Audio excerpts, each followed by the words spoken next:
Sainsbury's has scheduled a first quarter trading statement for Wednesday the 3rd of July. What should investors expect after the CEO failed to get his main strategy through of merging with Walmart's Asda here in the UK?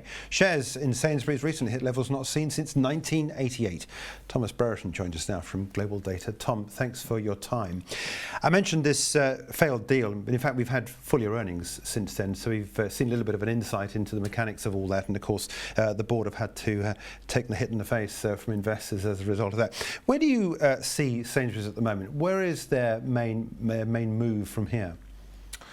Well, I think so. I think people should be wary of their first quarter trading update. I think it will show disappointing results, not necessarily because of Sainsbury's specifically, but because of a wider, struggles in the wider market against what was a great year last year for grocers in terms of with the weather and the royal wedding, etc. So.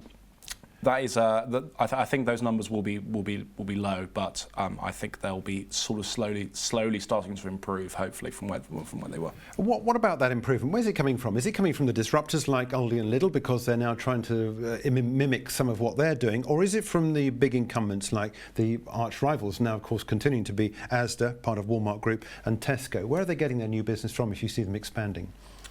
I think they had a very difficult year last year, and they've fixed some of those core problems. So last year they had a lot of problems with stock and availability in store, but they've sort of started to turn that around, and they're using things like their birthday campaign to sort of drive home that message of Sainsbury's should be a brand that people care about rather than just another supermarket.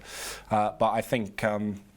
In terms of their next move and where they go from here, Sainsbury's were very clear that the Asda merger was crucial to their long-term success, and given that has not gone through, they've really got to do something to try and rebuild that success. Yeah. Let's take a look at the share price. I know you can't comment on where it is and buy, sell and so forth, but I think it's worth watching the way in which this has moved down here. This great big gap, I think, was the time of the Competition Markets Authority's decision not to allow that deal between Sainsbury's and Asda. Likewise, that was the point at which they made that decision to go for the potential merger. So here we are now down at 1988 lows for Sainsbury's. What of Mike Coop now, the chief executive? Is he likely to continue to hold his job? He's survived, as I said already, the full year results. Yes, he's survived, and he got paid a lot, as the documents show. So I think it's I'm sure he's not too unhappy. The thing with Mike Coop is that he's now got to justify his position and why he should remain as CEO.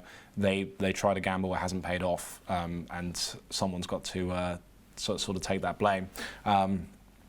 Is he the right man for the job? I mean, where's the future for Sainsbury's? Is it online? Is it in another deal with another player such as Amazon or such as some of the big internet players, or do they just carry on sticking to the knitting?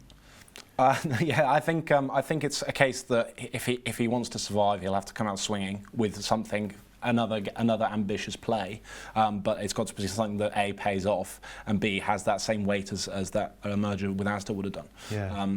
Whether he can rally the troops and do that is not a question. Okay.